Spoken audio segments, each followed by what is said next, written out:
మన ప్రభువును రక్షకుడైన యేసుక్రీస్తు అతి శ్రేష్టమైన నామములో ఈ ఆరాధన కూడి వచ్చిన ఈ అందరికీ నా హృదయపూర్వకమైన వందనాలు చెల్లిస్తున్నాను. సర్వోన్నతుని యొక్క దేవుని సన్నిధిని మనమందరము అనుభవించడానికి కృపగలిగినటువంటి దేవుడు మనందరికీ చక్కటి సదవకాశాన్ని కలగజేశాడు. ఆయన సన్నిధిలో నిలిచి ఆయన ఘనమైనటువంటి నామాన్ని కీర్తించే భాగ్యాన్ని దేవుడు మనందరికీ దయచేశాడు. ప్రభువు చూపినటువంటి ఉన్నతమైన కృపకే మహిమ ఘనత ప్రభావాలు చెల్లునుగాక. ఆమేన్. దేవుని ప్రియులారా, మీకు ఒక చిన్న ప్రకటన చేస్తాను. సీనురాజు గారు అప్పుడప్పుడు మన మధ్యలోనికి వస్తూ ఉంటారు. 21వ తారీఖున KGRL కాలేజ్ దగ్గర రొయ్యల షెడ్ ఉంటుంది. అక్కడ కృతజ్ఞత ప్రార్థన కూడికను ఏర్పాటు చేసుకున్నారు. అక్కడ విజయవాడ నుండి రమేష్ పాస్టర్ గారు ఓసన్న మినిస్ట్రీస్ వస్తారు. అవకాశం ఉన్న ప్రతి ఒక్కరూ అక్కడ ప్రార్థన కూడికలో పాలు పంపులు పొంది దేవుని ఆశీర్వాదాలు పొందవలసిందిగా ప్రభు ప్రేమతో తెలియజేస్తున్నాం. 21వ తారీఖు బుధవారం రాత్రి సీనరాజు గారు మన మధ్యలోనికి వస్తూ ఉంటారు. కృతజ్ఞత ప్రార్థన కూడిక ఏర్పాటు చేశారు. మనల్ని ప్రేమతో ఆహ్వానించారు. దేవుని చిత్తమును బట్టి మనం అందరం వెళ్దాం. మీరు మాత్రం ఖచ్చితంగా ఇక్కడ కనబడండి, దేవుని సన్నిధిని అనుభవించండి. అలాగే మీకు తెలిసిన వాళ్ళకు కూడా తెలియజెప్పి అక్కడికి తీసుకొని వెళ్ళండి. తెలుసు కదా, KGR కాలేజీ కాలువ అవతల ప్రార్థన కూడికలో పాలు పంపులు పొంది దేవుని ఆశీర్వాదాలు పొందండి. దేవుడు మిమ్మల్ని అందరినీ దీవించునుగాక. ఆమేన్. దేవుని బిడ్డలారా, ఈరోజు పరిశుద్ధ బైబిల్ గ్రంథంలో ఒక చిన్న విషయాన్ని ధ్యానించుకోవడానికి పరిశుద్ధాత్ముడు మనందరికీ సహాయమును దయచేయునుగాక.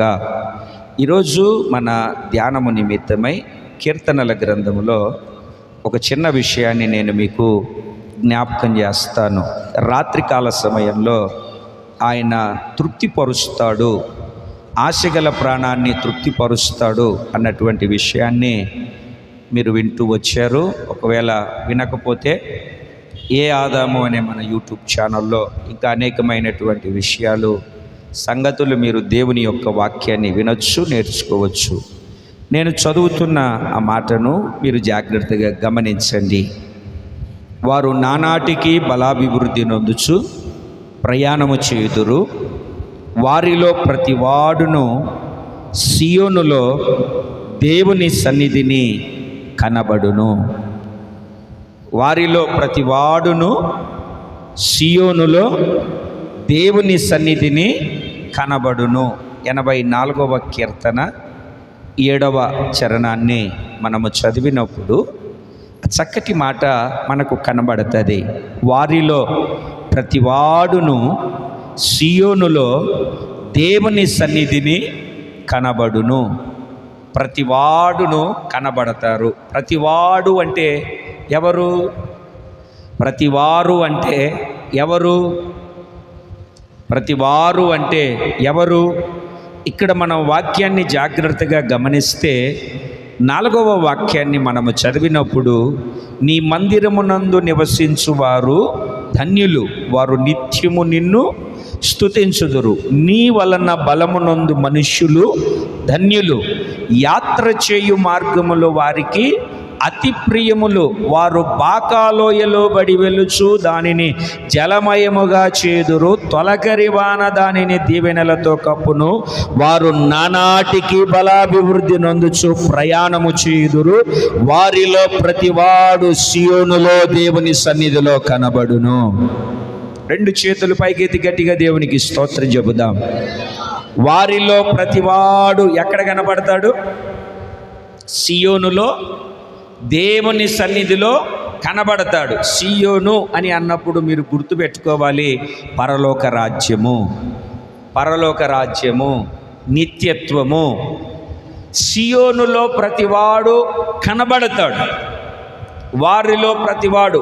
ఎవరు వాళ్ళంటే మొట్టమొదటిసారిగా మందిరమునందు నివసించి దేవునికి స్తుతియాగము చేసేవాళ్ళు, దేవుని స్తుతించేవాళ్ళు. మందిరములో నిలబడాలి అని అంటే మందిరానికి వచ్చి అక్కడే నిలబడి ఉండడం కాదు. కొంతమంది అవసరాల కోసం దేవుని మందిరానికి వస్తారు, అక్కర్ల కోసం దేవుని మందిరానికి వస్తారు. మరి కొంతమంది పెళ్ళిళ్ళు చేస్తారని వస్తారు, మరి కొంతమంది ఏదో కార్యక్రమాలు చేస్తారని వస్తారు. అట్లా రావడం కాదు. నిత్యత్వము కొరకు నిజదేవుని యొక్క రక్షణ పొంది నిత్యరాజ్యములో ప్రభు సన్నిధిలో నిలిచి ఉండడానికి మనము దేవుని సన్నిధిలో నిలిచినటువంటి వారమై, అంటే అటు ఇటు త్రొట్టెలకుండా, అటు ఇటు తిరగకుండా, ఎటు పోకుండా, పడిపోకుండా, జారిపోకుండా ప్రభువు కొరకు సాక్షిగా నిలిచి ఉండడము. ఒక స్తంభము ఎలాగైతే నాటబడి నిలిచి ఉంటుందో, ఒక విశ్వాసి దేవుని సన్నిధిలో నిలిచి ఉండే ఒక క్రమము కలిగి నడిపించబడాలి. దేవునికి స్తోత్రం కలుగునుగాక.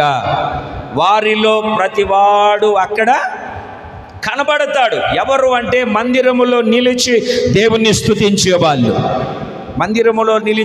స్తుతించేవాళ్ళు, రెండవదిగా అక్కడ మనము దేవుని వాక్యాన్ని ఏమని చదువుతున్నాము అని అంటే, దేవుని వలన బలము పొందిన మనుష్యులు.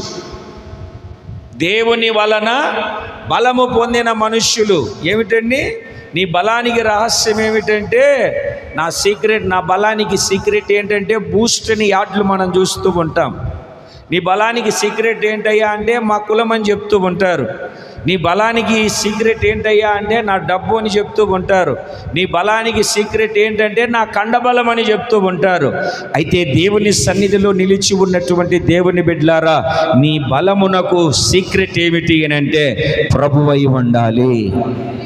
ఆయనే నా బలము, ఆయనే నా ఆధారము, ఆయనే నా కోట, ఆయనే నా కొండ, ఆయన తప్ప వేరొకటి నాకు ఏదీ లేదు. ఆయన వలన బలము నేను పొంది ఉన్నాను. నీ బలం ఏమిటి, నీ ధైర్యం ఏమిటి, నీ టాలెంట్ ఏమిటి, నీ తెలివి ఏంటంటే ఒక్కటే చెప్పగలుగుతాను నేను. మీరు కూడా అదే చెప్పాలి. మా బలము, మా ధైర్యము, మా అండ, మా కొండ అన్నీ యేసయ్యే. ఎక్కడిదిరా నీకు ఇంత బలం, ఎక్కడిదిరా నీకు ఇంత ధైర్యం అంటే ఆయన వలనే. ఎఫెసీ సంఘానికి పౌలు గారు కూడా పత్రిక రాస్తూ ఏమంటాడో తెలుసా? తుదను ప్రభు యొక్క మహాశక్తిని బట్టి మీరు బలవంతులై ఉండండి. ప్రభు యొక్క మహాశక్తిని బట్టి బలవంతులై ఉండండి. బలహీనులుగా ఉండొద్దు. బలమును కలిగి బలమును పొందినటువంటి వారిగా ప్రభు యొక్క సన్నిధిలో, ప్రభు యొక్క సముఖంలో మీరు ముందు కొనసాగించబడండి. ప్రభువు వలన బలమునందు మనుష్యులు ధన్యులు. వాళ్ళు ఎలాగుంటారు అని అంటే యాత్ర చేయు మార్గములో వారికి ప్రియముగా ఉంటాయి. వాళ్ళ బలం ఎంతో తెలుసా అండి?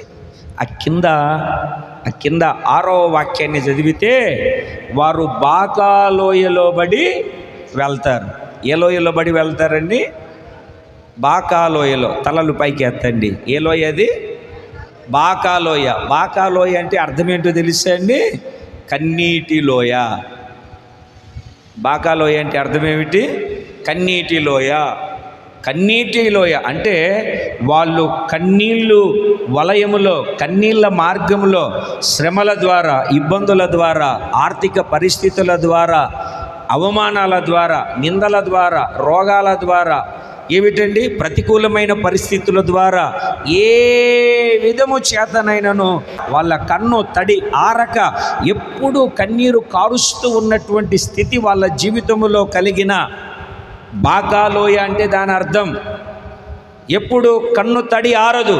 ఆ కన్ను తడి ఆరకుండా కన్ను ఆ చెంపల వెంబడి కన్నీరు కారుతూ ఉన్న వాళ్ళు యాత్ర మాత్రము ఆపరు, యాత్ర మాత్రము నిలపరు, యాత్ర మాత్రము నిలిచి ఉండరు.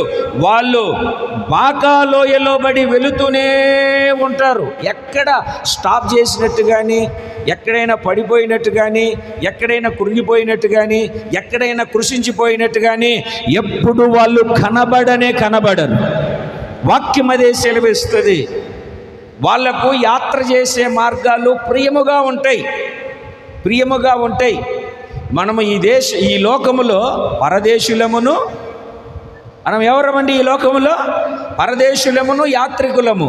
పరదేశులమును యాత్రికులమునై ఉన్నటువంటి మనము ఈ యాత్రలో ఎక్కడ ఆగిపోకూడదు, ఎక్కడ కృషించిపోకూడదు, ఎక్కడ ఆగిపోకూడదు. మనము చేరాలనుకున్నటువంటి గమ్యస్థానానికి సురక్షితముగా శుభప్రదమైన నిరీక్షణతో ముందుకు సాగాలి.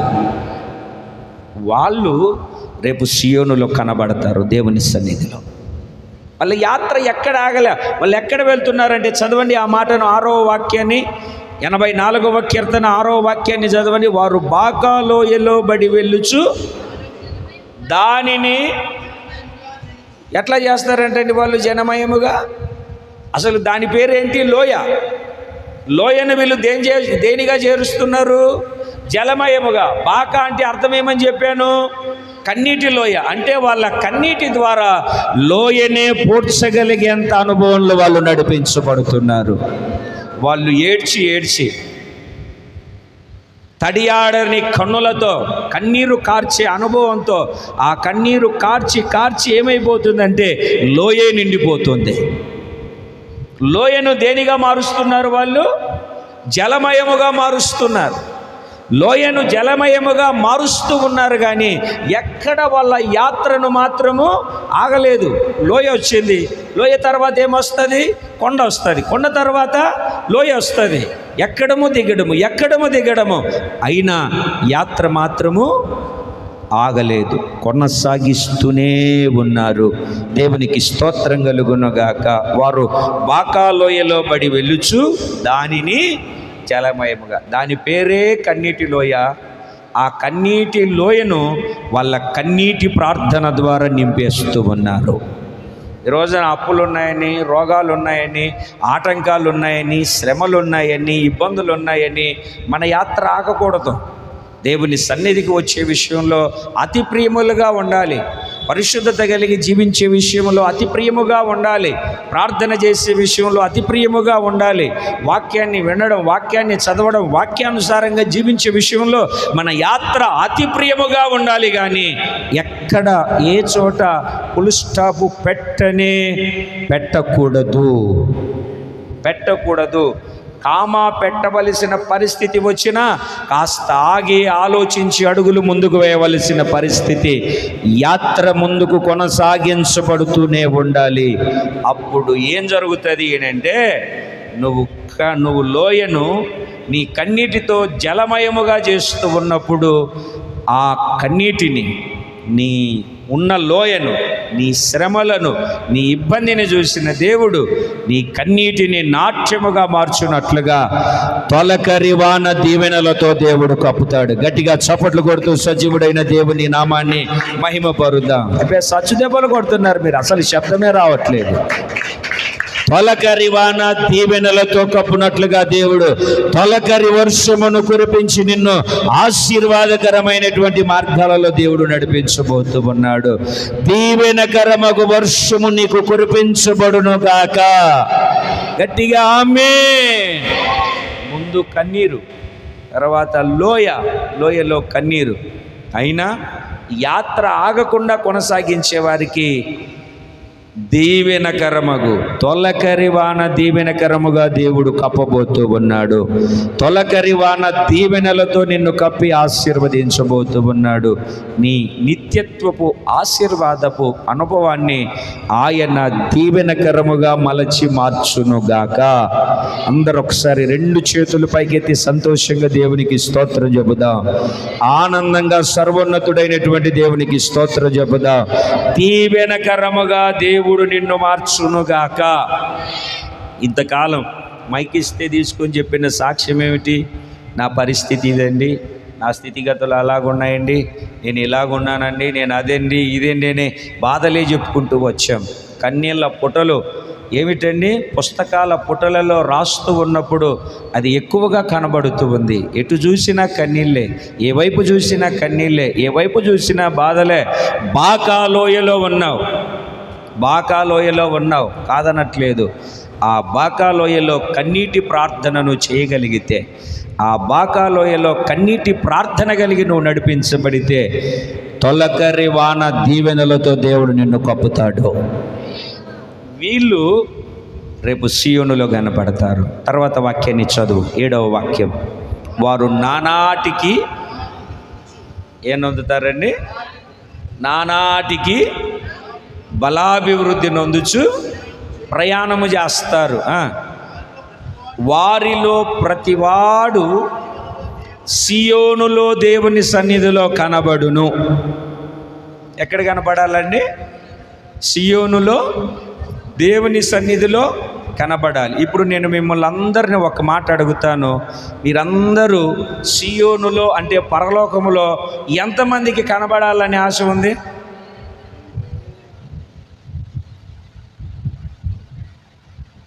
ఎంతమంది దేవుని సన్నిధిలో కనబడాలని, పరలోక రాజ్యంలో కనబడాలని ఆశ కలిగి ఉన్నారు? నీకు ఆశ లేదా? అందరికీ ఆశ ఉంటుంది, అందరూ కనబడాలని ఉంటారు. అయితే ఈరోజు నేను చెప్పే సందేశం ఏమిటంటే, నీవు పరలోకంలో కనబడాలంటే, ఇప్పుడు నేను ఎందుకు సేవ చేస్తున్నాను ఇక్కడ తెలుసా అండి? మిమ్మల్ని అందరినీ పరలోక రాజ్యానికి తీసుకెళ్ళాలని. నేను ప్రయాసపడుతున్నది కడుపు కట్టుకొని నోరు గుట్టుకొని ఏమిటండి పరుగులు తీస్తున్నది ఎందుకంటే మిమ్మల్ని అందరినీ రేపు దేవుని సన్నిధిలో నిలబెట్టాలని, యేసు ఎదుట నిలబెట్టాలని ఆశ నాకుంది. నిలబడతావో, పడిపోతావో, జారిపోతావో, పారిపోతావో నీ చేతుల్లో ఉంది.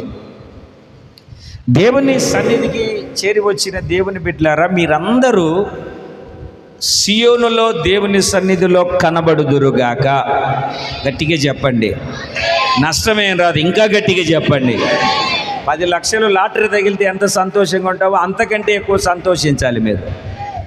శిష్యులు వచ్చి యేసు ప్రభు దగ్గరికి, అయ్యా మేము ప్రార్థన చేస్తుంటే దయ్యాలు వదిలిపోతున్నాయ్యా, గడగడలాడి పారిపోతున్నాయ్యా, అయ్యా మేము ప్రార్థన చేస్తుంటే రోగులు స్వస్థపడుతున్నారయ్యా అంటే ప్రభు అంటాడు, దానికోసం సంతోషపడద్దు, పరలోకంలో మీ పేర్లు వ్రాయబడినందుకు సంతోషించండి అంటాడు ఆయన.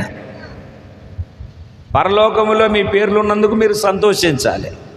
దేవునికి స్తోత్రంగా కలుగునుగాక. ఎక్కడ కనబడాలి?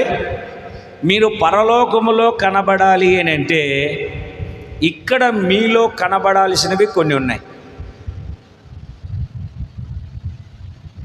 ఈ భూలోకంలో మీలో కనబడవలసినవి కొన్ని ఉన్నాయి. అవి కనబడితే పరలోక రాజ్యంలో కనబడతారు. నేను మిమ్మల్ని అందరిని ఒక మాట అడుగుతాను. అమ్మ ఇటు చూడండి, నేను కదా వాక్యం చెప్పేది, అరిచేర్చి నేను కదా వాక్యం చెప్పేది. మీలో కనబడాల్సినవి కొన్ని ఉన్నాయి. ఇప్పుడు నేను మిమ్మల్ని ఒక మాట అడుగుతాను. ఇక్కడ కూర్చున్న మీ అందరిలో నేను యేసు ప్రభుని నమ్ముకున్నాను అన్న వాళ్ళు చేతులు పైకెత్తి గట్టిగా దేవునికి స్తోత్రం చెప్పండి. అందరు నమ్ముకున్నారు కదా? మీరు నమ్ముకున్నారని నాకెట తెలుస్తుంది? ఇప్పుడు నేను బండి కొన్నాను అంటే ఇంటి ముందు బండి ఉండాలి. ఏమండి నేను బంగారు కొన్నాను అంటే ఆ బంగారు కనబడాలిగా. ఏనా కనబడాలా వద్దా? మరి దేవుని నమ్ముకున్నాను అంటే చేతులు ఎత్తి గట్టిగా హల్లెలూయా చెప్పావు, మంచిదే. నువ్వు దేవుని నమ్ముకున్నట్టు నాకు కనబడాలిగా. నువ్వు నమ్ముకోవడం ఏంటి? యాకోబు పత్రిక 2వ అధ్యాయంలో దయ్యాలు కూడా దేవుని నమ్మి వణుకుతున్నాయి. యాకోబు పత్రిక 2వ అధ్యాయంలో చదవండి, ఆ మాట మీకు స్పష్టంగా అర్థమవుతుంది. దయ్యములు కూడా దేవుడు ఒక్కడే అని నమ్మి వణుకుచున్నవి. రెఫరెన్స్ కూడా చెప్పాలా? యాకోబు పత్రిక 2వ అధ్యాయం చదువు. దేవుడు ఒక్కడే అని నీవు నవ్వుచున్నావు, అలాగే నమ్ముట మంచిదే. దయ్యములను నమ్మి వణుకుచున్నవి. దయ్యాలు ఏం చేస్తున్నాయేంటండి? వాక్యం ఎంత? 19. యాకోబు పత్రిక 2వ అధ్యాయం 19వ వాక్యం. నువ్వు నమ్మడం పెద్ద విశేషం కాదు. దయ్యాలు కూడా ఏం చేస్తున్నాయంట? నమ్మి వణుకుచున్నాయి. ఎక్కడికన్నా మేము ప్రార్థన చేయడానికి వెళ్ళినప్పుడు దయ్యం పట్టిన వాళ్ళు ఉంటే, ఎందుకు నువ్వు అట్లా భయపడి వణుకుతున్నావంటే ప్రభు వచ్చాడు, ఆయన చూడండి, బైబిల్ చరిత్రను మీరు చదివితే సర్వోన్నతుడైన దేవుని కుమారుడా, దేవుని కుమారుడా అని దయ్యాలు నమ్మి వణుకుతున్నాయి. మనము నమ్మడం పెద్ద విశేషమేం కాదు. అయితే నీలో కనబడవలసినవి కొన్ని ఉన్నాయి. మార్కు సువార్త ఏం కనపడాలి నీలో? మార్కు సువార్త 16వ అధ్యాయము 16వ వాక్యం. నమ్మి బాప్తిస్వం పొందినవాడు రక్షింపబడును, నమ్మని వానికి శిక్ష విధింపబడును. 17వ వాక్యములో నమ్మిన వారి వలన ఈ సూచక క్రియలు కనబడును. ఒకటి ఉంటుంది చూడండి, కింద ఫుట్ నోట్లో ఏమని రాసి ఉంటుందంటే నమ్మిన వారి, అమ్మా గట్టిగా కింద ఫుట్ నోట్లో, నమ్మిన వారిని ఈ సూచక క్రియలు వెంబడించును. 17వ వాక్యాన్ని చదివినప్పుడు నమ్మిన వారి వలన ఈ సూచక క్రియలు కనబడును. చేతులు పైకెత్తి గట్టిగా దేవునికి స్తోత్రం చెప్పండి. నమ్మిన వారి వలన ఏంటి? ఇప్పుడు నేను దేవుని నమ్మాను అని చెప్తే విశేషం ఏం కాదు. దయ్యాలు కూడా దేవుని నమ్మి, ఏ దయ్యమన్నా దిగి వచ్చి నడిచి వచ్చి పాస్టర్ గారు నాకు బాప్తీసం ఇమ్మని బాప్తీసం తీసుకుందా? అంటే నన్ను తప్పుగా అనుకోవద్దు, బాప్తీసం తీసుకోనని వాళ్ళు ఎవరు అని అంటే నన్ను తప్పుగా అనుకోవద్దు, దయ్యాలనే చెప్పాలి. ఈ వాక్యాన్ని బట్టి దయ్యాలు నమ్ముతాయి దేవుడు ఉన్నాడు అని. అయితే బాప్తిస్మము తీసుకో. నువ్వు నమ్మితే ఏం చేయాలి? 16వ వాక్యములో నమ్మి, అంటే నువ్వు నమ్మావు అనడానికి నీలో మొట్టమొదటిసారిగా కనబడవలసిన క్రియ ఏమిటంటే నువ్వు సేవకుడితో కూడా సమాజం ఎదుట నీళ్ళల్లోనికి దిగి బాప్తిస్మం తీసుకోవాలి. నమ్మిన వారి వలన ఈ సూచక క్రియలు కనబడును. నువ్వు దేవుణ్ణి నమ్మితే సూచక క్రియ కనబడాలి. దేవుని బిడ్డలారా, మీకు జాగ్రత్తగా చెప్తాను, జాగ్రత్తగా గమనించండి. ఇప్పుడు మీ దగ్గరికి ఒక వ్యక్తి ముక్కు ముఖం తెలియని వ్యక్తి, అయ్యా మీ తాతగారు ఆ ఊర్లో ఉన్నాడు కదా, మీ తాతగారు నన్ను నీ దగ్గరికి పంపాడయ్యా, 1,00,000 రూపాయలు డబ్బులు తీసుకొని రమ్మన్నాడు అంటే ఇస్తారా?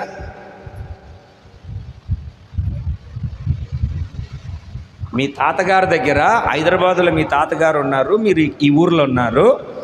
ముక్కు ముఖం తెలియనోడు వచ్చి, అయ్యా మీ తాతగారు నన్ను పంపారు, మీ తాతగారు నన్ను ఇక్కడ మీ దగ్గరికి పంపాడు, 1,00,000 రూపాయలు తీసుకొని రమ్మన్నాడు, ఇవ్వండి అంటే ఇస్తారా?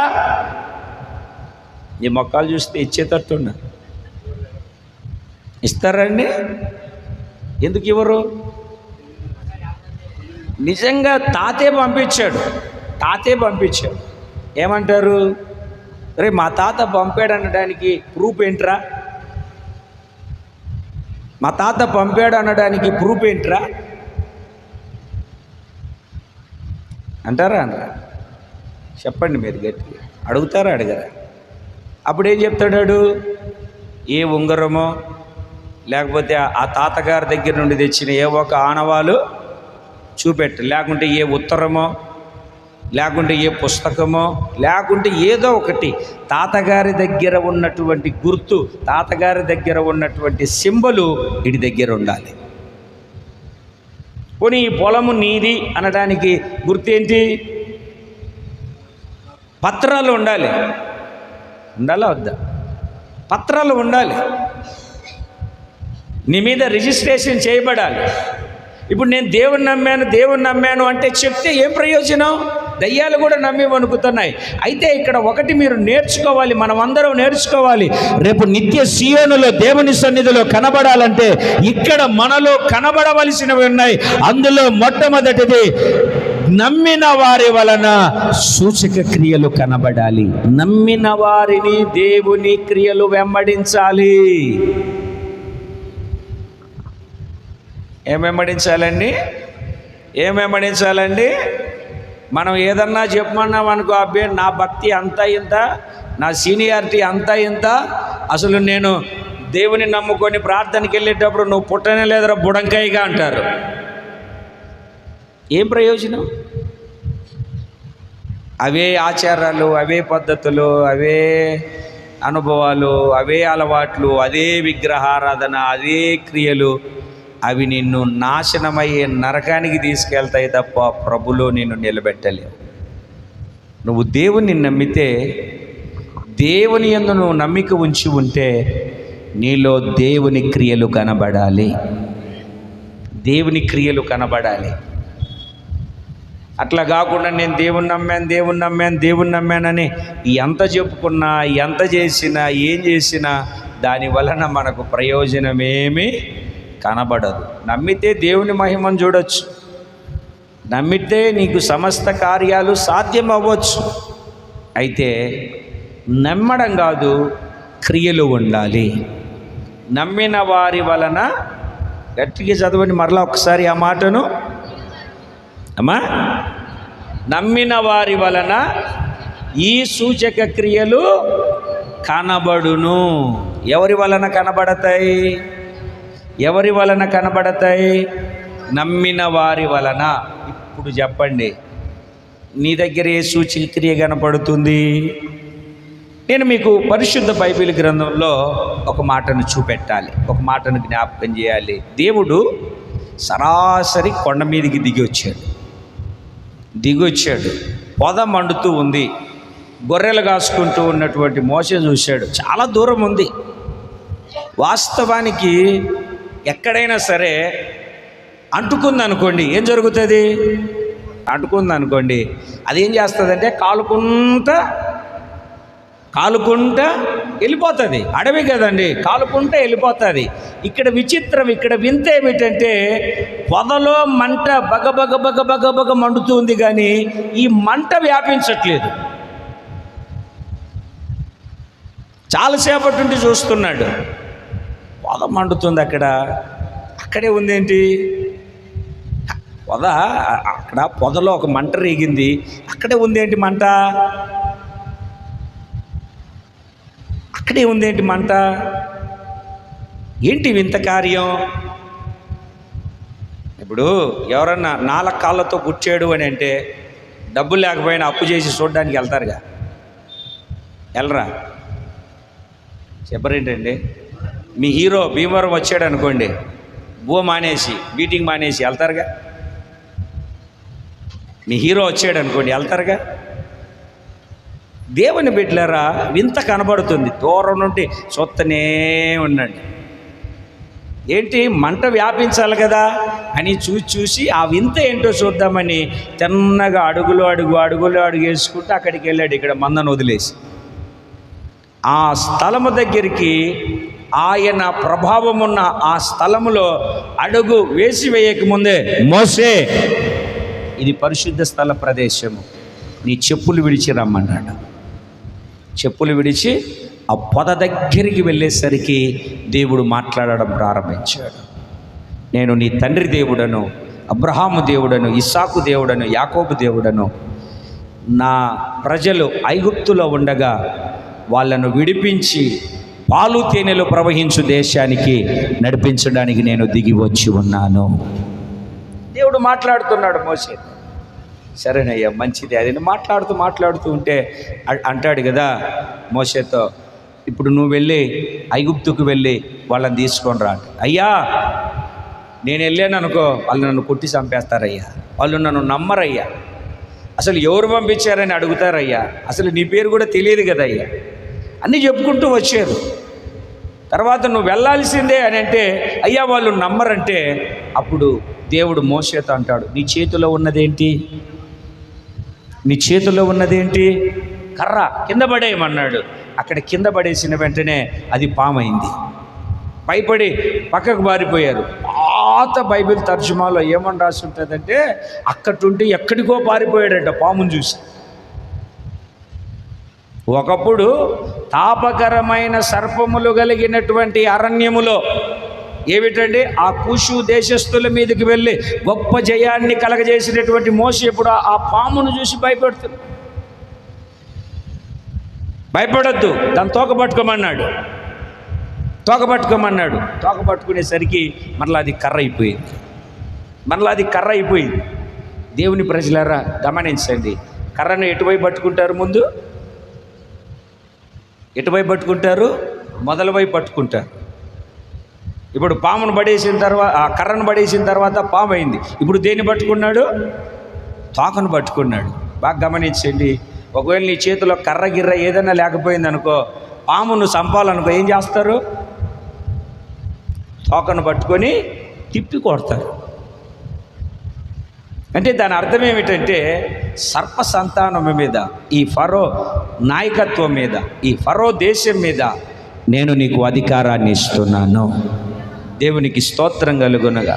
తోకను పట్టుకొని తలను చితకగొట్టే ఒక అధికారాన్ని నేను నీకు ఇస్తాను. అప్పటికి కూడా సందేహంగానే ఉన్నాడు మోసే గారు. అప్పటికి కూడా సందేహంగానే ఉన్నాడు. ఆ పామును ఏమిటండి, ఫస్ట్ పైన పట్టుకుంటాడు కదా కర్రను. ఇప్పుడు తోకను పట్టుకున్నప్పుడు కర్ర ఏమైపోయింది? కర్ర ఏందండి? కర్ర ఎట్లాగుంది? ఇప్పుడు తలక్రిందులుగా ఉంది. ఇది మొదలు కదా, ఇది తలక. కింద పడేసినప్పుడు పాము అయింది. వాక్యం చూడు, కింద పడేసినప్పుడు పామే. ఇప్పుడు పామును దేన్ని పట్టుకోమన్నాడు? తోకను పట్టుకున్నాడు. తోక పట్టుకుంటే ఏమైంది? మళ్ళా కర్ర అయిపోయింది. ఇప్పుడు కర్ర ఏమైంది? తలక్రిందులైందా? తలకాయ కిందికి కాళ్ళు పైకి వచ్చిందా? అంటే దాని అర్థం ఏమిటంటే, మనకున్న సమస్యలను బట్టి, ఇబ్బందులను బట్టి మనం తలక్రిందులు అయిపోతుంటాం. అర్థమైందండి? మనము తలక్రిందులు అయిపోతుంటాం. ఇప్పుడు దేవుని క్రియ నీలో ఏం చేయాలంటే, ప్రతిదాన్ని నువ్వు తలక్రిందులు చేయగలిగిన వాడిగా మార్చబడాలి. దేవుని యొక్క వాక్యం సెలవిస్తుంది, దేవుని యొక్క లేఖనం సెలవిస్తుంది. ఆ రోజు దైవజనులు, దేవుని నమ్మిన ప్రజలు, ఆది అపోస్తుల నాటి కాలంలో, మొదటి శతాబ్దంలో వాళ్ళు నడుస్తూ వస్తూ ఉన్నప్పుడు ఏం జరిగింది అంటే, భూలోకాన్ని తలక్రిందులు చేసే వాళ్ళు ఇక్కడికి కూడా వచ్చారా అన్నారు. ఇప్పుడేమంటున్నారు? వీళ్ళు అబద్ధాలు రా, వీళ్ళు ప్రార్థనకి వెళ్తారు కానీ వీళ్ళు మోసగాళ్ళు రా, వీళ్ళు వడ్డీ వ్యాపారాలు చేసేవాళ్ళు రా, వీళ్ళు కమిషన్ వ్యాపారాలు చేసేవాళ్ళు రా అని చెప్పేసి ఇష్టం వచ్చినట్టుగా మాట్లాడుతున్నారు. అవునా కాదా? ఇప్పుడు మనల్ని ఏమనాలి? తలక్రిందులుగా చేసేవాళ్ళు ఇక్కడికి కూడా వచ్చారని ఒక భయం కొట్టాలి. మనమే అన్నిటికీ భయపడి, అన్నిటికీ కంగారు పడి, అన్నిటికీ కలత చెంది. దేవునికి స్తోత్రం కలుగునుగాక. చెప్పాలి, రెండు చేతులు పైకెత్తి. నీలో ఒక క్రియ కనపడాలి, సూచక్రియ. రెండవది, అయ్యా ఇంకా అప్పటికి సందేహిస్తూ ఉన్నాడు. వెళ్ళి కర్ర వాళ్ళ మీద పడే పాము అవుతుంది. మళ్ళీ ఇదిగో ఈ సూచక్రియ తీసుకెళ్ళి వాళ్ళకు చూపెట్టు, నేను పంపానని నమ్ముతారు. ఇంకా అట్లాగనే చూస్తున్నారు. ఒకసారి చేయి చాపు, చేయి బయటికి చాపాడు. రొమ్ము మీద పెట్టుకో, రొమ్ము మీద పెట్టుకున్నాడు. బయటికి తీయమన్నాడు, తెల్లగా కుష్టు కలిగిన దానిగా మారింది. మళ్ళీ రొమ్ము మీద పెట్టుకో, రొమ్ము మీద పెట్టు, బయటికి మళ్ళీ మామూలుది అయిపోయింది. ఈ క్రియ చూపించు. అట్లాగనే చూస్తున్నాడు. ఏట్లోకి వెళ్ళి కొన్ని నీళ్ళు తీసి నేల మీద పోయి రక్తంగా మారుతుంది. ఈ రెండు సూచక్రియలకు నమ్మకపోతే ఈ మూడవ క్రియకు నమ్ముతారు. వెళ్ళు, అయ్యా నా మాటలు రావయ్యా, నాకు నేను మాట్లాడలే. మనిషిని మూగోనుగాను చెవిటివానిగాను ఎవరు కలగజేసింది? మనిషికి నోరు ఇచ్చింది ఎవరు? నాకే నోరు లేదని చెప్తావా? నాకే నోరు లేదని చెప్తావా? నాకే నోరు లేదు. అక్కడికి ఎవరిని పంపాలనుకున్నావో వాళ్ళనే పంపు, ఎవరిని పంపించాలనుకున్నావో వాళ్ళనే పంపు. దేవుడు అంటాడు, ఎవరినో పంపిస్తే నీ దగ్గరికి ఎందుకు వస్తాను? నువ్వే కావాలి నాకు. దేవునికి స్తోత్రం కలుగునుగా. చెప్పాలండి గట్టిగా, ఎవరినో పంపిస్తే నువ్వెందుకు? నువ్వే కావాలని దేవుడు తన పనిలో వాడుకున్నాడు.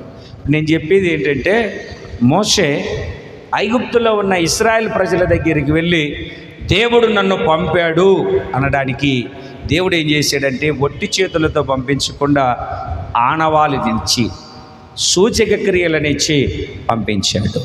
ఇప్పుడు మీరు చాలామంది దగ్గర మేము యేసుప్రభుని నమ్ముకున్నాం, మేము యేసుప్రభుని నందు విశ్వాసం ఉంచాం, మేము దేవుని నమ్ముకున్నాం, మీరు కూడా దేవుని నమ్ముకోండి అని చెప్తూ ఉంటారు. అప్పుడు వాళ్ళు దేవుని నమ్మాలి అని అంటే, వాళ్ళు దేవుని విశ్వసించాలి అని అంటే నీలో దేవుని క్రియలు చూడాలి. నీలో ఇంతకుముందు సిగరెట్లు తాగేవాడండి, ఇప్పుడు తాగట్లేదండి. ఇంతకుముందు అమాంతరంగా పక్కింటి వాళ్ళ మీద, ఎదురింటి వాళ్ళ మీద దెబ్బలాటకు ఒంటికాల మీద ఎగురుకుంటూ వెళ్ళేవాడండి. ఇప్పుడు ఎవరేమన్నా తల దించుకొని పోతున్నాడండి. ఇంతకుముందు సినిమాలు, షికార్లని ఎంజాయ్ చేసేవాడండి. ఇప్పుడు ఎప్పుడు చూసినా మందిరంలో కనబడతాడండి. ఇప్పుడు ఎప్పుడు చూసినా ఆ నలుగురిలో ఆ పని ఉంటే వస్తాడు, తన పని చూసుకుంటాడు, మాట్లాడుకుంటాడు, వెళ్తాడు. ఎప్పుడు ప్రార్థన ప్రార్థన అంటూ ఉంటాడు. ఎప్పుడు బైబిల్ పట్టుకొని చదువుతూనే ఉంటాడండి అని నీ గురించి చెప్పగలగాలి. జాతర అంటే, సినిమా రిలీజ్ అంటే మొదటి ఫ్లెక్స్ మందే ఉంటుంది అక్కడ.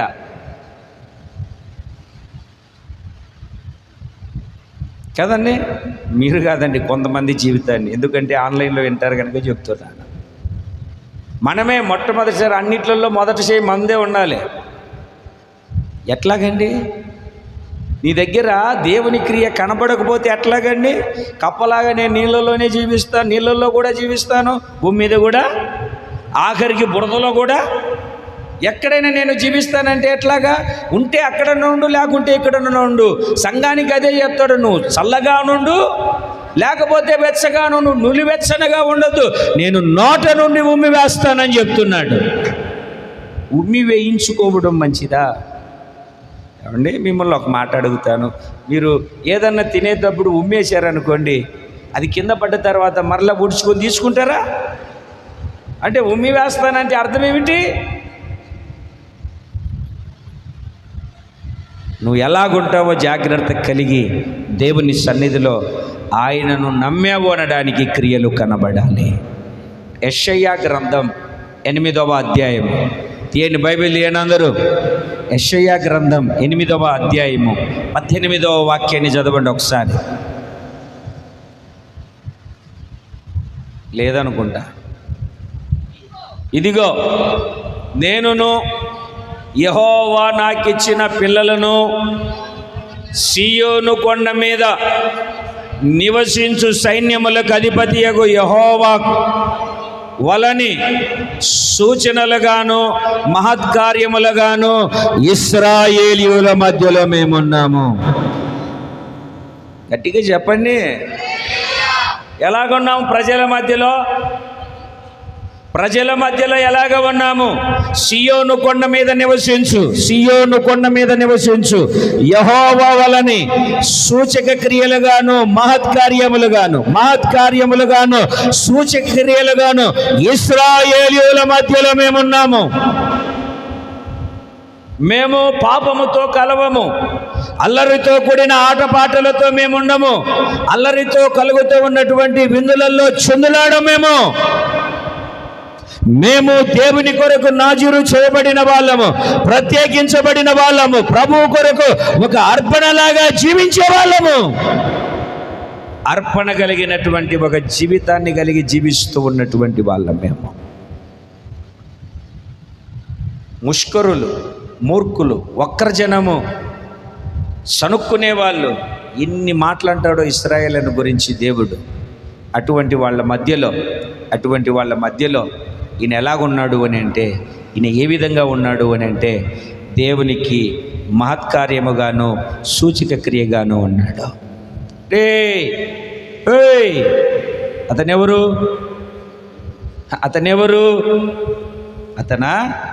అతను మన కార్యక్రమాలకి రాలేరు. అతను దేవుణ్ణి నమ్ముకున్నాడు.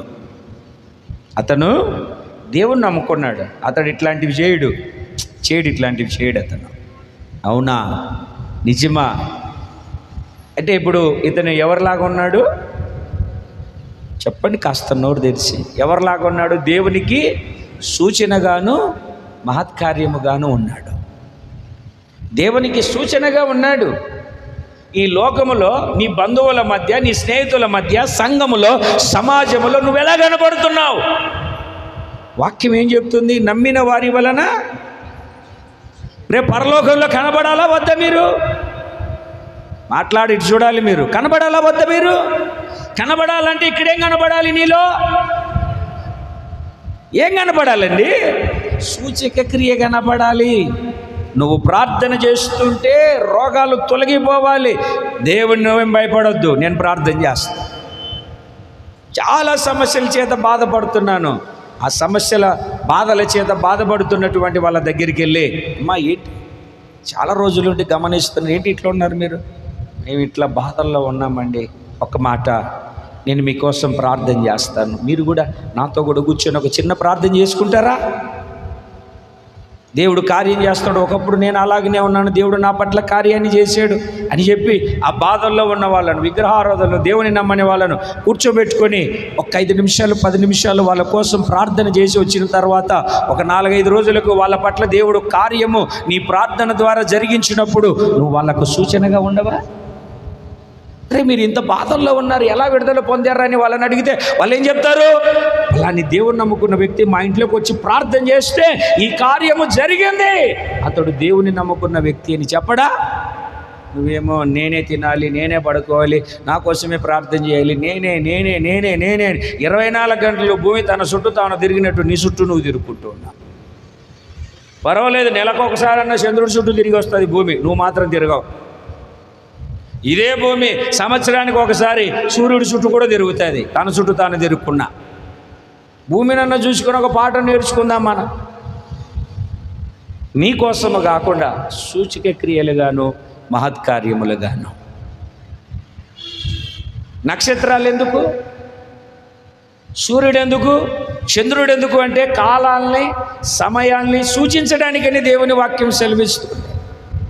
మరి నువ్వెందుకు, నేనెందుకు దేవుని నమ్ముకున్నామంటే మేము ఒక ఇల్లు కట్టుకొని, మేము అంతస్తులు వేసుకుని, మేము అది చేసుకుని, మంచిదే దేవుడు అవన్నీ మీరు అడక్కముందే ఇస్తారు. అయితే నువ్వు దేవునికి సూచనగా ఉండాలి, మహత్కార్యముగా ఉండాలి.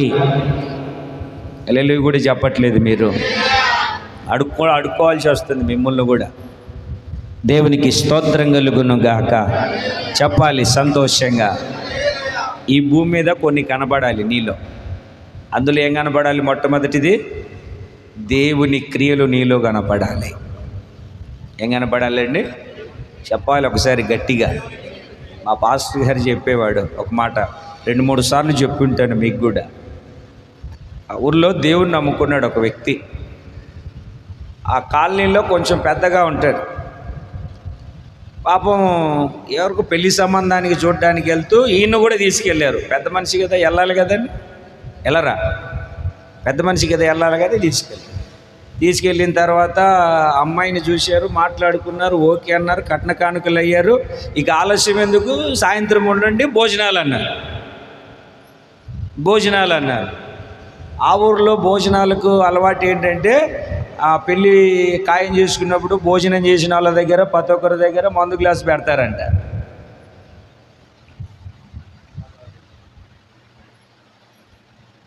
ఇక్కడే మా పాస్టర్ గారు ఒక 25 సంవత్సరాల కిందట సేవ చేసేటప్పుడు మీటింగ్ పెడితే భోజనానికి వెళితే ఏమిటండి అక్కడ ఏదో తెల్లగా పెట్టారంట, మజ్జిగ బాగా వేడి చేసిందిలే అని దగ్గరికి వెళ్ళేసరికి కంపు కొడుతుందంట, కళ్ళు పెట్టారంట మా పాస్టర్ గారికి. అంటే అది ఆనవాయితీ వాళ్ళకి. అది అట్లాగా ఈయన పెళ్ళికి వెళ్ళిన తర్వాత అందరితో కూడా ఏమిటని ఆ కళ్ళు ఈ పెళ్ళికి వెళ్ళిన ఆ భోజనంలో కూర్చున్న అందరికీ కళ్ళు పెట్టారంట, కళ్ళు గ్లాసులు కళ్ళు పెట్టారంట. అందరూ ముక్కు మూసుకొని గుట్కలు వేసుకొని తాగారంట. ఈయన మాత్రం దాన్ని పక్కకు నెట్టేశారంట. ఆ ఊర్లో పక్కనున్న అతను అంటాడంట, తాగేసి ఏం కాదులే, తాగేసి మీ సంఘస్థులు చూస్తారన్నా, దేవుని నమ్ముకున్న వాళ్ళు ఇక్కడ ఎవరు లేరులే, తాగేసాను. మీ పాస్టర్ గారు ఏమన్నా అంటారా? ఇక్కడ లేడు కదా, తాగేసి. అప్పుడు ఆయన అంటాడంట, మా సంఘస్థులు లేకపోవచ్చు, మా పాస్టర్ గారు లేకపోవచ్చు, ఆకాశమందు దేవుడు చూస్తున్నాడు. ఎవరు చూస్తున్నారు? దేవుడు చూస్తున్నాడు. ఆయన ఎదుట నా క్రియలు ఎలాగుండాలి? సరి అయినవిగా కనబడాలి. దేవుడు ఉన్నాడని ఒకటి, లేడని ఒకటి, పాస్టర్ గారు ఉన్నారని ఒకటి, లేడని ఒకటి, సంఘంలో ఒక డ్యాన్సు, బయటికి వెళ్ళిన తర్వాత డిస్కో డ్యాన్స్ ఉండకూడదు. ఏమిటంటే గుళ్ళోనేమో భక్తి రంజని, బయటికి వెళ్ళిన తర్వాత సినీ రంజని ఉండకూడదు. ఎక్కడ ఉన్నా నా దేవునికి సూచనగాను మహత్కార్యముగాను నేను కనబడాలని చెప్పాడంట. నేను చెప్పనులే అన్నాడు, ఈడే పబ్లిసిటీ చేసేస్తాడు రేపు. వేసవి కాలంలో చెప్పులు వేసుకొని తిరగడం మంచిదే కాదండి? చెప్పరేంటండి? అదే వర్షాకాలంలో ఆ చెప్పులు వేసుకొని తిరగండి, బుడద చేసేస్తాయి. ఒక కాలంలో కాపాడిన చెప్పులే మరొక కాలంలో ఏం చేస్తుంది? మనల్ని బుడద చేస్తుంది. అందుకే దేన్ని నమ్మకూడదు, నువ్వు వేసుకున్న చెప్పులు కూడా నమ్మకూడదు. నజరేయుని నమ్ము, నీ పట్ల ఒక ఉన్నతమైన కార్యాన్ని జరిగిస్తాడు. రెండు చేతుల పైకి ఎత్తి గట్టిగా దేవునికి స్తోత్రం చెబుదాం. మొదటిది, నువ్వు దేవుని నమ్మావు అనడానికి క్రియ కనపడాలి. బాప్తిస్వం తీసుకున్నావా? లేదని మేము దేవుని నమ్ముకున్నామండి. నువ్వు నమ్ముకోవడం ఏంటి? పిచ్చి ముఖమా? దయ్యాలు కూడా నమ్ముకుంటున్నాయి. పెద్ద విశేషం కదా నీకు దానికి తేడా. నువ్వు ఇక్కడ సమాజంలో కూర్చుంటున్నావు, అది కనబడకుండా కూర్చుంటున్నాయేమో, మరి నాకు తెలియదు. దేవునికి స్తోత్రం కలుగునుగాక. నమ్మి బాప్తిస్వం పొందినవాడు అంటే నమ్మిన వాడి వలన ఈ క్రియలు కనబడాలి. రెండో విషయాన్ని చెప్తాను. కొరంథీయులకు రాసిన మొదటి పత్రిక, కొరంథీయులకు రాసిన మొదటి పత్రిక 3వ అధ్యాయము 12-13 వాక్యాలు కలిసి ఉన్నాయి, చదువుదాం. ఎవడైనానో ఈ పునాది మీద బంగారమును, వెండి, వెలగల రాళ్ళు, కర్ర, గడ్డి, కొయ్యకాలు మొదలైన వాటితో కట్టిన ఎడల వాని పని కనబడును. ఆ దినము దానిని తేటపరుచును, అది అగ్ని చేత బయలుపరచబడును. మరియు వాని పని ఇటిదో దానిని అగ్నియే పరీక్షించును. ఏం పరీక్షిస్తుందండి? ఇప్పుడు నేను చెప్పాలనుకున్న మాట ఏమిటంటే అండి, గత దినాల్లో కూడా చెప్పాను, నేను మరలా ఒకసారి జ్ఞాపకం చేస్తున్నాను. వెండి, బంగారు, వెలగల రాళ్ళు, గడ్డి, కొయ్య, ఏమిటండి కొయ్యకాలు, ఇవన్నీ నేను చెప్పుకుంటూ వచ్చాను. మరలా పెద్దగా వివరించవలసిన అవసరం లేదు. దేవుని బిడ్డలారా, ఇప్పుడు నీలో కనబడాల్సింది ఏమిటంటే పని కనపడాలి.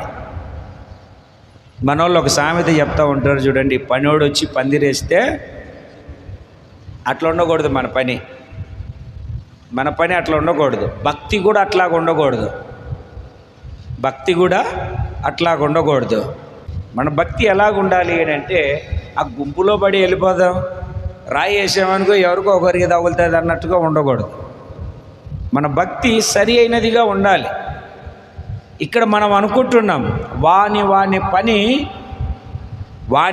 పని కనబడాలి. ఇక్కడ నువ్వు చేసే పని, నీ పని అంటే క్రియ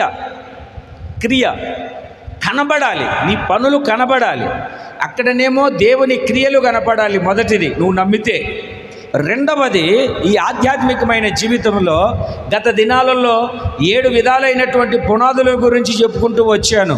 క్రీస్తు యేసే ముఖ్యమైన మూలరాయి అయి ఉండగా, అపోస్తులు, ప్రవక్తలు వేసిన పునాది మీద లోతుగా త్రవ్వి బండ క్రీస్తే మూలరాయి క్రీస్తే, ఆ పునాది క్రీస్తే.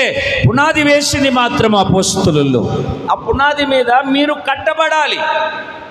మీరేం చేయబడాలి? ఈ మందిరం కట్టిన తర్వాత ఈ ప్రొటెక్షన్ ఏమి లేదు. ఈ గోడ కట్టాం. ఎట్లా కట్టాం? మొదట ఒక ఇటుక వరుసను పెట్టి, తర్వాత ఇంకొకటి, అవసరమైనప్పుడు మంచి ఇటుకను పగలగొట్టి సైజులో పెట్టి, ఆ ఇటుక నేను పెద్దదాన్ని, నన్ను ఇట్లాగనే పెట్టాలంటే సరిపోద్ది. అక్కడ సైజుకు పగలగొట్టాలి. దేవుడు కూడా పరిచర్యలో కూడా ఎప్పుడు ఎలా వాడుకోవాలో దేవుడు వాడుకుంటూ ఉంటాడు. అంటే ఇక్కడ నీ పని కనపడాలి. వాని పని కనబడును. ప్రభువు వచ్చినప్పుడు, ప్రభువు వచ్చు మహిమగల రాకడలో నీ పని ఏమవ్వాలి అంటే కనబడాలి. చూడండి, ప్రసంగి గ్రంథంలో ఒక మాటను చదువుతారు మీరు.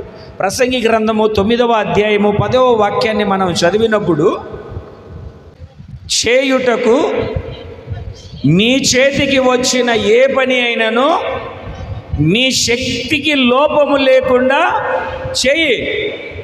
నీవు పోవు పాతాళమందు పని అయినను అమ్మా, ఉపాయమైనను అమ్మా, తెలివి అయినను జ్ఞానమైనను లేదక్కడ. పాతాళం అని ఎందుకు అన్నాడంటే, యేసుక్రీస్తు చనిపోయేంత వరకు భూమి కింద పాతాళము పరదేశు పక్క పక్కన ఉండేవి.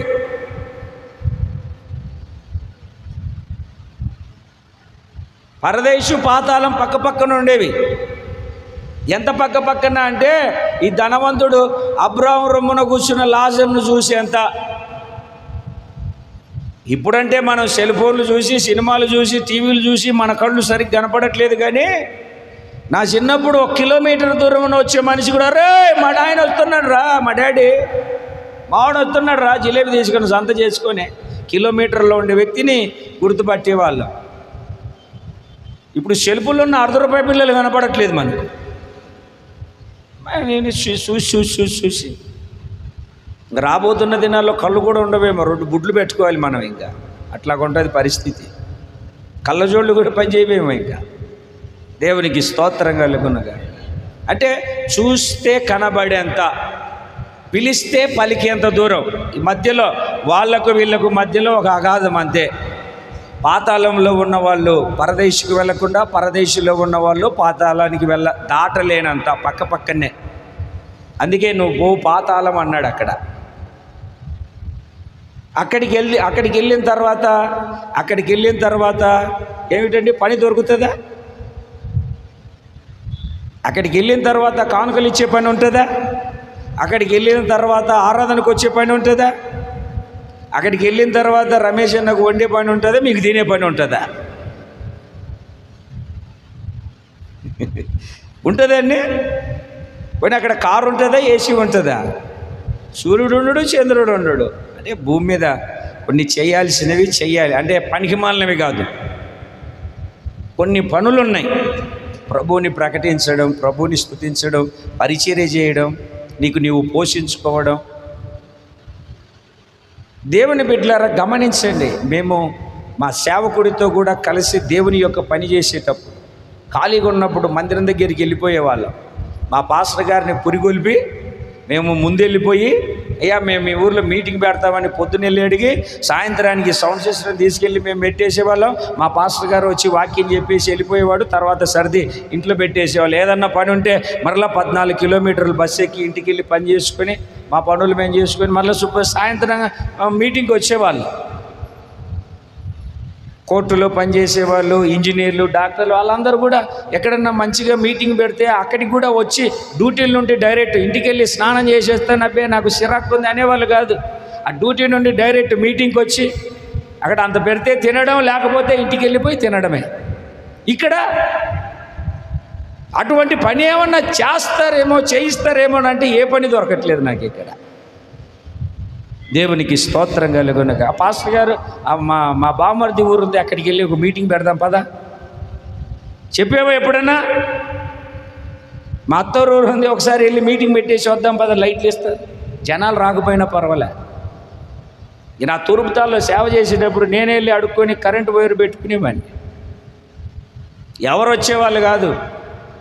40 నిమిషాలు రాగాలు లేని రోగాలు వచ్చి పాటలు పాడి 40 నిమిషాలు అంటే ఒక గంటన్నరలో మీటింగ్ ముగించుకుని మళ్ళీ అన్నీ సర్దుకొని ఇంటికి ఎవ్వరు వచ్చేవాళ్ళు కాదు. నేను ఒక్కనే రోడ్డు మీద పెట్టుకొని చెప్పేవాడిని.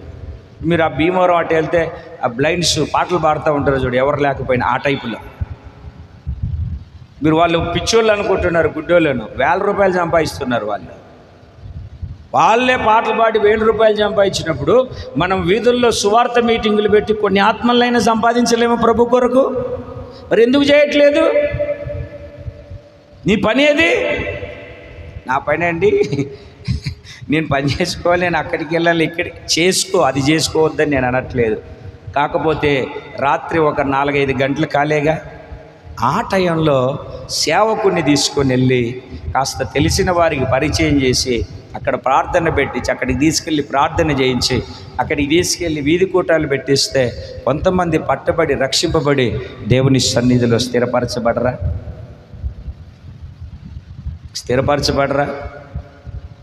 రంజిత్ పాస్టర్ తెలుసు కదా మీకు, రంజిత్ పాస్టర్ తెలుసు కదా. నేను అప్పుడు తూర్పుతాల్లో చేస్తున్నాను. ఆకువీడు మందిరం నేనే ప్రారంభించాను. ప్రారంభించినప్పుడు అక్కడ మీటింగ్ పెట్టాలని చెప్పేసి ఆ ఏరియాలో తిరుగుతూ ఉన్నా. పల్లెవాడ మీకు తెలుసు, ఆకువీడు నుండి కైకులూరుకి వెళ్ళేటప్పుడు పల్లెవాడ తగ్గుతుంది. ఎంటర్ అయిన వెంటనే ఒక చిన్న చర్చి, ఇంతకుముందు గుడిసి ఉండేది, ఇప్పుడు బాగానే కట్టారు.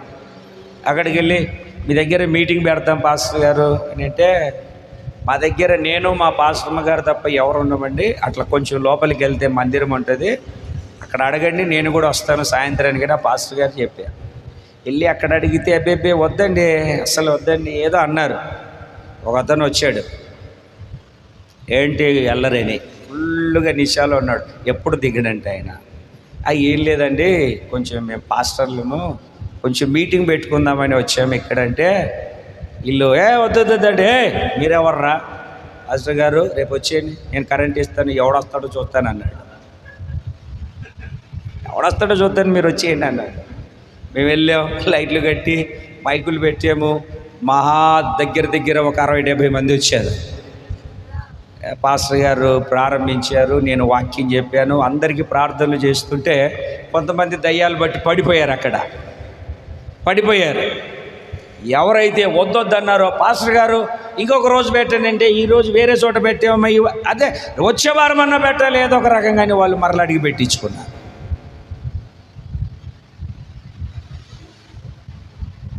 కొన్ని ఆత్మలు అక్కడ, కొన్ని చీకటి శక్తులు తొలగిపోయి కొందరు బలపరచబడి కొందరు సంఘానికి నడిపించబడడానికి ఉపయోగకరంగా మార్చబడి, నువ్వు చేసే పని దేవుని పని, నువ్వా కదలవు. ఏమిటి సామెత ఉంది కానీ, వీళ్ళు చేయరు, చేసే వాళ్ళను కూడా చేయని. కొన్ని అక్కోళ్ళు చేస్తారంటే అన్నోళ్ళు ఇటు చూస్తారు, అన్నోళ్ళు చేస్తారంటే అక్కోళ్ళు. ఇప్పుడు మనకు అవసరమా, తినడానికి కూడా లేదు కదా అంటారు. వాళ్ళు చేయరు, వీళ్ళు చేయరు, వాళ్ళు చేయరు. ఇంకెప్పుడు దేవుని పని చేసేది, ఎప్పుడు నీ పనికి రేపు పరలోకమందు ప్రతిఫలం కనబడేది. దినవృత్తాంతముల 2వ గ్రంథము 31వ అధ్యాయము, దినవృత్తాంతముల 2వ గ్రంథం 31వ అధ్యాయము 20-21 వాక్యాలు.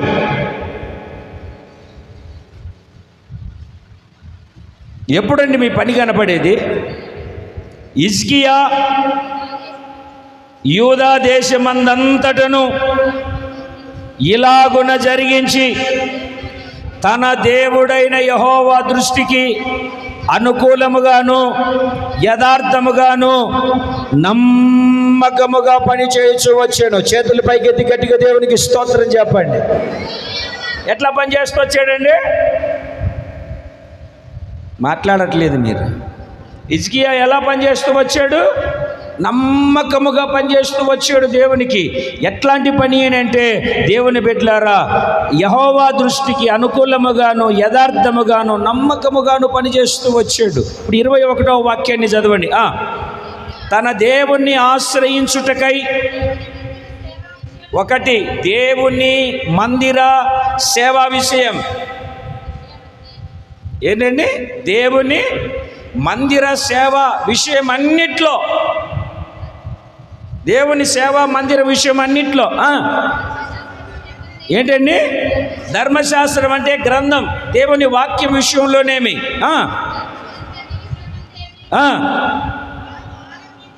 ధర్మం అంతటి విషయం అంటే ఇచ్చే విషయంలో, సహాయం చేసే విషయంలో, ధర్మకార్యాలు అంతటి అందేమి, తాను ఆరంభించిన ప్రతి పని అతడు హృదయపూర్వకముగా జరిగించి నాశనమాయను అని లేదు, వర్ధిల్లాడు. దేవునికి స్తోత్రం కలుగునుగాక.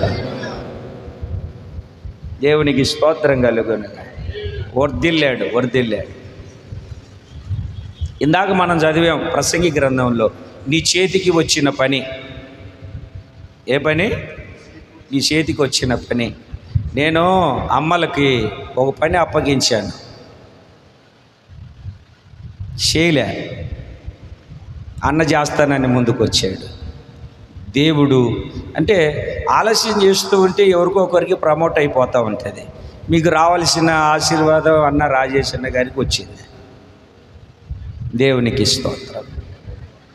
నీకు వచ్చినప్పుడు సేవకుడు ఇప్పుడు చెప్పాడు అని అంటే దేవుని ఉద్దేశం ఏదో అయి ఉండాలి. రోజులు దాటాయి. మరి ఒకరిని ఒకరు వాళ్ళంటే వాళ్ళు వీళ్ళంటే వీళ్ళు అనే లోపల, లేకుంటే అందరూ ఏమనుకున్నారో, రాజుగారు పుట్టినరోజుకు పాలు తేమంటే నేను ఒక్కడనే కదా నీళ్ళు పోసేది ఆ డ్రమ్ములో అని చెప్పేసి ఏమిటండి, మొత్తానికి ఏంటంటే ఆ ఊర్లో ఉన్న వాళ్ళందరూ ఒకటే. డ్రమ్ము దగ్గరికి వెళ్ళి చూసేసరికి అన్ని నీళ్ళే ఉన్నాయి అక్కడ. అట్లాగా అందరూ ఒకవేళ అనుకొని ఆలస్యమైపోయింది. దేవుని బిడ్డలారా గమనించండి, దేవుని యొక్క వాక్యం, నీ చేతికి వచ్చిన పని కష్టం అనుకోవద్దు, ఇతరులను చూడొద్దు, బాధపడొద్దు. నువ్వు సహకరిస్తూ దేవుని సన్నిధిలో, నేను మీ గురించి ఎక్కడైనా చెప్తాను, నేను నోరు తెరిచి చెప్పాలే కానీ మా వాళ్ళు ఏ పనైనా చేయగలుగుతారని. నాకు ఒకటే ఒక బాధ, ఈ మందిరం కట్టేటప్పుడు కూలి పనులు కూడా ఇవ్వాల్సి వచ్చిందే అని ఒక్కటే ఒక బాధ. నేను ఈ 20 సంవత్సరాల సేవా జీవితంలో ఎక్కడ కూలి పనులు ఇవ్వలే, ఇక్కడ తప్ప. ప్రభు వచ్చేంత వరకు లేదా నేను పోయేంత వరకు ఈ మాటలు నాకు ఎప్పుడు గుర్తుండే ఉంటాయి. దేవునికి స్తోత్రం కలుగును గాక. చెప్పాలని ఒకసారి గట్టిగా హల్లెలూయా, సంతోషంగా చెబుదాం హల్లెలూయా. ప్రతి పని విషయంలో ఎలా జరిగించినా మళ్ళీ ఒకసారి, తాను ఆరంభించిన ప్రతి పని అతడు హృదయపూర్వకముగా జరిగించి వర్ధిల్లెను. హృదయపూర్వకంగా జరిగించి, మీరు ఏ జరిగించినా అంటే స్టార్ట్ అవ్వదు, కానీ ఇంజిను స్టార్ట్ అయితే మాత్రం 150 వెళ్ళిపోద్ది. ప్రారంభించిన ప్రతి పని హృదయపూర్వకంగా జరిగించండి, దేవుడు మిమ్మల్ని వర్ధిల్లేటట్లుగా చేస్తాడు. గట్టిగా చెప్పట్లేదు మీరు, చెప్పరనుకుంటే మీరు హల్లెలూయా చెప్పాలి గట్టిగా, హల్లెలూయా. ఇంకా హిజ్కియా గురించి చెప్పాలంటే చాలా విషయాలు ఉన్నాయి. దేవుని మందిరం విషయంలోనేమి, ధర్మశాస్త్రం విషయంలోనేమి, ధర్మం విషయంలోనేమి, ప్రతి విషయంలో హృదయపూర్వకంగా జరిపించాడు. ఒకరితో సాటి లేదు, పోటీ లేదు, ఆట లేదు, పాట లేదు, హృదయపూర్వకంగా జరిగించండి, దేవుడు మిమ్మల్ని ఆశీర్వదిస్తాడు. ఇతరులను చూడొద్దు, వాళ్ళు రాలేదే అన్న మాట నీ నోట రానివ్వకూడదు. నీకు ఇచ్చాడు దేవుడు. అదే 10 లక్షల మూట దేవుడు, నాన్న మీరందరూ పంచుకోండి అన్నప్పుడు, ఎవరు రానప్పుడు ఇది నీకే అంటే సంతోషిస్తావా, లేకుంటే వాళ్ళకు కూడా లే ప్రభు అంటావా? హృదయపూర్వకంగా చెప్పు. అబ్బాయి వాళ్ళకు కూడా అనవుగా, మరి పనికి వచ్చినప్పుడు వాళ్ళని ఎందుకు అంటున్నావు? హృదయపూర్వకంగా ఎందుకు జరిపించట్లేదు? ఒక సేవకుడు ఒక పని చెప్తే అన్ఎక్స్పెక్టెడ్గా, నేను చాలా బిజీగా ఉన్నానండి, అవి ఎప్పుడు మన జీవితంలో రాకుండా దేవుని పనికి ముందు ప్రాధాన్యత ఇద్దాం, దేవుని పరిచర్యకు ప్రాధాన్యత ఇద్దాం. దేవుని మందిర పని విషయం అంతటిలో మనము, దేవుని పరిచర్య విషయం అంతటిలో కాస్త కష్టపడి ప్రభు కొరకు ప్రయాసపడదాం. దేవుని పని నీలో కనబడాలి. 2 చేతులు పైకెత్తి గట్టిగా దేవునికి స్తోత్రం చెబుదాం. సంతోషంగా దేవునికి స్తోత్రం చెబుదాం. హల్లెలూయా. 1 దేవుని క్రియలు కనపడాలి, 2వది దేవుని పని. గత దినాల్లో చెప్పాను కనుక ఎక్కువ వివరించట్లేదు. 3వ విషయాన్ని చెప్తాను, చదవండి మీరు. ఫిలిప్పీలకు రాసిన పత్రిక, ఫిలిప్పీలకు రాసిన పత్రిక 2వ అధ్యాయము 16వ వాక్యం. అట్టి జనముల మధ్య మీరు జీవవాక్యమును చేతబట్టుకొని లోకమందు జ్యోతుల వలె ఎట్లా కనబడుతున్నారండి? ఎక్కడా? అదే ఎక్కడా? అట్టి జనముల మధ్య ఎవరు అట్టి జనాలు? 14వ వాక్యాన్ని చదవండి. మీరు మూర్ఖమైన వక్ర జనము మధ్య నిరపరాధులను, నిష్కలంకులను, అనింద్యులనైన దేవుని కుమారుల్లాగా సనుగులను, సంశయములను మాని సమస్త కార్యములను చేతబట్టుకోండి. అట్టి జనముల మధ్య, ఎట్టి జనములు మూర్ఖమైన వక్ర జనము. ఎట్టి జనము? సనుగులు సంశయములు కలిగినటువంటి జనములు, వక్ర జనము, మూర్ఖ జనము. ఏమిటండి? అట్టి జనాల మధ్యలో ఎట్లా ఉన్నారు వీళ్ళు? జీవవాక్యమును చేతబట్టుకొని. దేవునికి స్తోత్రం కలుగునుగాక. చెప్పాలి, గట్టిగా చెప్పాలి. హల్లెలూయా. జీవవాక్యమును చేతబట్టుకొని జ్యోతుల్లాగా కనబడుతున్నారట.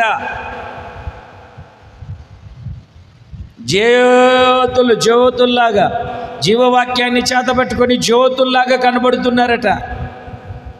అట్ట కాదు, కనబడుతున్నారు. మేము ప్రయాసపడుతున్నాం, మా పరుగు వ్యర్థమైపోతుందేమో అనుకున్నాం.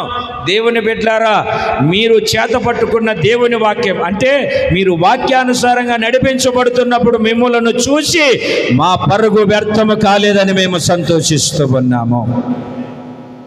కొన్ని విషయాల్లో మిమ్మల్ని చూసినప్పుడు ఒక సేవకుడి గుండెల్లో మానని వేదన ఉండకూడదు. అయ్యో, ఇంత మంచి భక్తిగా ఉన్నటువంటి వాళ్ళు భ్రష్టత్వం వైపు ఎందుకు త్రిప్పబడ్డారు?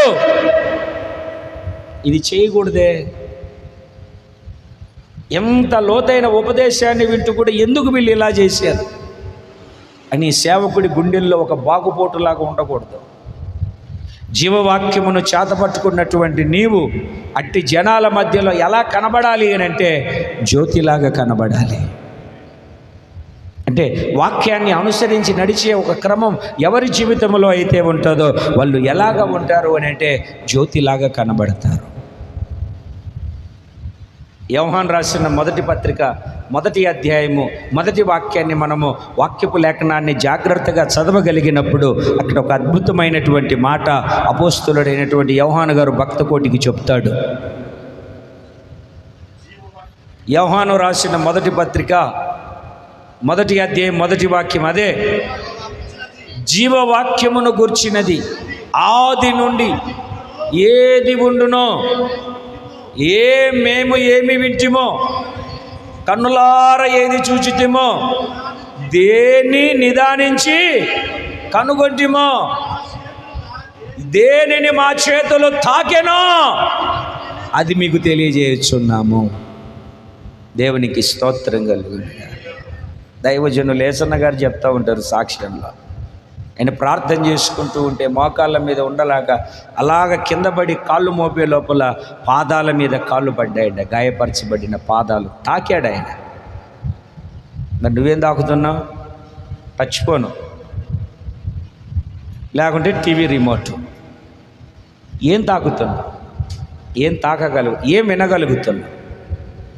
నేను చెప్పగలను, ఆయన స్వరాన్ని విన్నాను కనుక నేను సమస్తాన్ని సమర్పించుకొని ఈరోజు వరకు కూడా ఒక్క పైసా లేకుండా ప్రభు కొరకు పరిచర్య కొనసాగిస్తూ ఉన్నాము.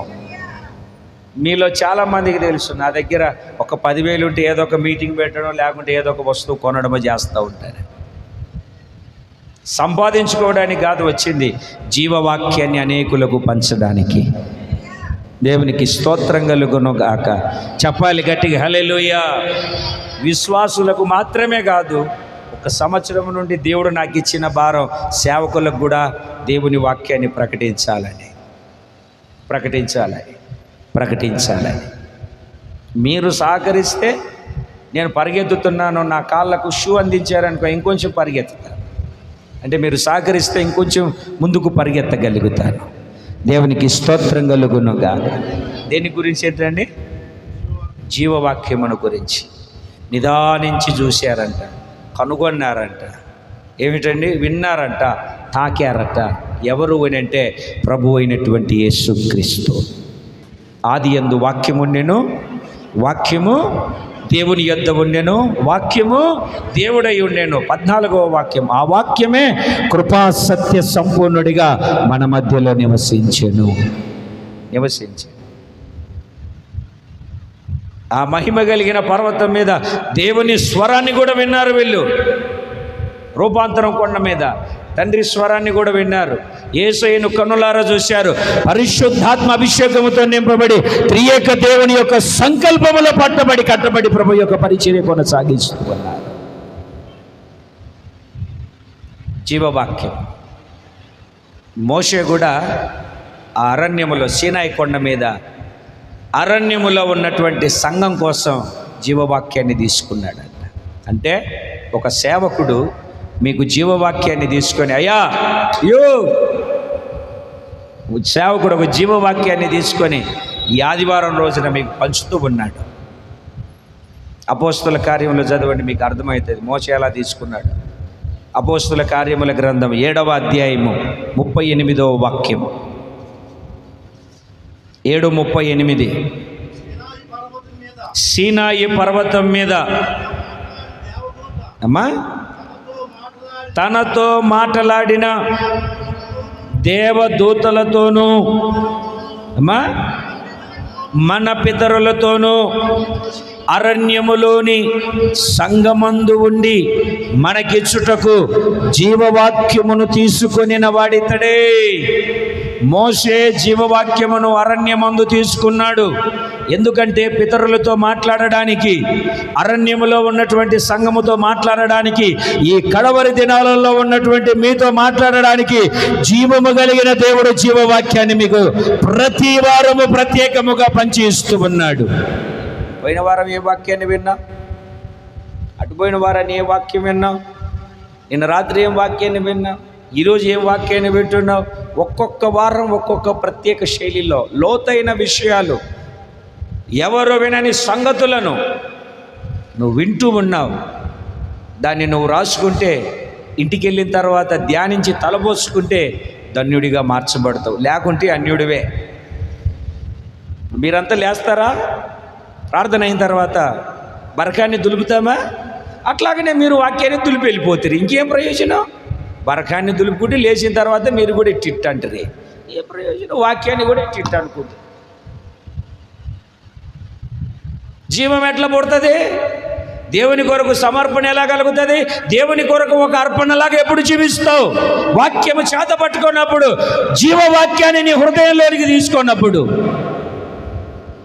ఏం ప్రయోజనం? కడుపు నొప్పి వచ్చింది, హాస్పిటల్కి వెళ్ళాం. అబ్బే ఏం కాదని డాక్టర్ ట్యాబ్లెట్ రాసి ఇచ్చాడు. తీసుకొచ్చి సెల్ఫ్లో పడేశాడు.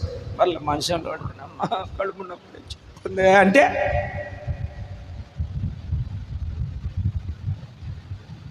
పౌలు దేవుని వాక్యమును ప్రచురించుచున్నారని తెస్సలోనికయలో ఉండువారు యూదులు తెలుసుకొని అక్కడికి వచ్చి కలత రేపారు. ఆ మాటను పక్కన పెట్టారు. ప్రతిదినం ఏం చేస్తున్నారన్న వాళ్ళు చెప్పండి మీరు గట్టిగా. ప్రతిదినం ఏం చేస్తున్నారు? లేఖనాలను పరిశోధిస్తున్నారు. మీరేం చేస్తున్నారు ప్రతిదినం? ఇక్కడ అర్థం కాలేదు, సాయంత్రం 5 గంటలకు మళ్ళీ ఇప్పుడు చెప్పిన వాక్యం మీకు వస్తుంది. మీరు లైవ్లో చూడొచ్చు ఆ వాక్యాన్ని. లేదా లైవ్లోనే కాదు, రేపు సాయంత్రం 5 గంటల, ఈరోజు సాయంత్రం 5 గంటల తర్వాత ఎప్పుడు మన ఛానల్లో కొట్టినా ఆ వాక్యం వస్తుంది. మీకు వినొచ్చు. ఇక్కడ విన్నావు కనుక. అలాగున్నాయా లేవా పరిశోధి. వాళ్ళు తెస్సలోనికయలో ఉన్న వాళ్ళకంటే గనులుగా మార్చబడ్డారు. మనం ఎందుకు గనులుగా మార్చబడట్లేదంటే వాక్యాన్ని, లేఖనాలను మనము పరిశోధించట్లేదు. ఇప్పుడు నీ జీవితంలో ఇది కనబడాలి. ఒకటి, నమ్మిన వారి వలన దేవుని క్రియలు, సూచక్రియలు, మహత్కార్యాలు కనబడాలి. రెండవది, దేవుని పని నీలో కనబడాలి. మూడవది, జీవవాక్యము మీరు చేతపట్టుకున్నప్పుడు జ్యోతుల్లాగా కనబడాలి. ఆరిపోయిన చీకటిలో ఉన్నట్లుగా చీకటి కలిగి మీరు కనబడకూడదు. దేవునికి స్తోత్రం కలుగునుగాక. చెప్పాలి 2 చేతులు పైకెత్తి హల్లెలూయా. నేను చెప్పకూడదు, కానీ కొందరు విషయాన్ని బట్టి రాత్రిపూట లేదా ప్రార్థన చేస్తూ ఉన్నప్పుడు చీకటి తిరుగుతూ ఉంటుంది ఇంట్లో. ఇంట్లో తిరుగుతూ ఉంటుంది చీకటి.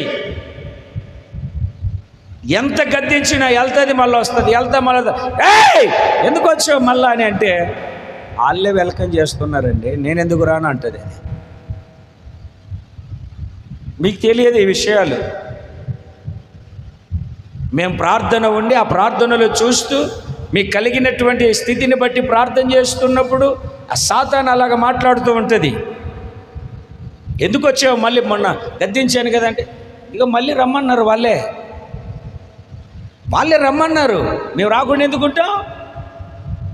బైబిల్ అదే చెప్తుంది. దయ్యమంట నీళ్లు లేని చోట వెతుకుతూ ఉందంట. ఎక్కడ నీళ్లు లేవు, ఎక్కడ నీళ్లు లేవు, ఎక్కడ నీళ్లు లేకుంటే అక్కడికి వెళ్దాం. ఇది ఎక్కడ తిరిగినా ఎక్కడికి వెళ్ళినా నీళ్ళు ఉన్నాయి, వాక్యమైన నీళ్లు, పరిశుద్ధాత్మ అనే నీళ్లు. దానికి ఒక ఆలోచన వచ్చింది, పోగొట్టుకున్న చోటే ఎత్తుక్కోవాలి, మరలా పాతింటికి వెళ్ళిపోదాం. ఈ లోపల ఆయన ఏం చేసాడు తెలుసా అండి, తలుపు తెరిచి ఊడ్చి చక్కగా డెకరేషన్ చేసి పెట్టాడు.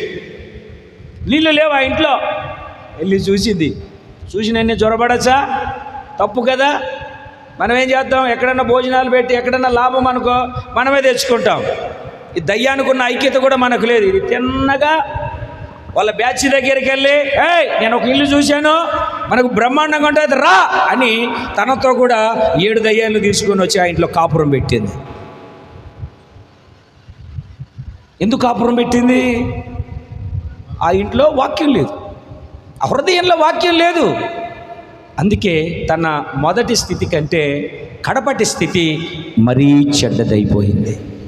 ఈ రోజున జీవవాక్యం నీ హృదయంలో ఉంటే సాతాను నిన్ను చూస్తే గడగడలాడతాడు, అపవాది గడగడలాడతాడు. చీకటి నువ్వు వస్తూ ఉండగానే తొలగిపోతుంది. కారణం ఏమిటంటే వాక్యము నీలో ఉంది, ఆ వాక్యము ద్వారా వెలిగించబడతావు, జీవవాక్యము కలిగి నడిపించబడతావు. గనక జీవవాక్యము కలిగి నడిపించబడతావు. నీ దగ్గర ఒక పెద్ద టార్చ్ లైట్ ఉందనుకో, ఎంతటి చీకటిలోనైనా వెళ్ళగలుగుతావు, నడవగలుగుతావు, పడవు, జారవు, భయపడవు, కృంగిపోవు. అదే వెలుగు లేకపోతే ముందుకు కదలవు. అలాగే ఈ పాపం అనే చీకటి కలిగిన లోకములో వాక్యం అనే వెలుగు ద్వారా జీవవాక్యమును చేతపట్టుకొని అతి వక్ర జనము మధ్య సనుగులు సంశయములు చేసే వారి మధ్య నిరపరాధులుగాను నిందారహితులుగాను మీరు కనబడాలి.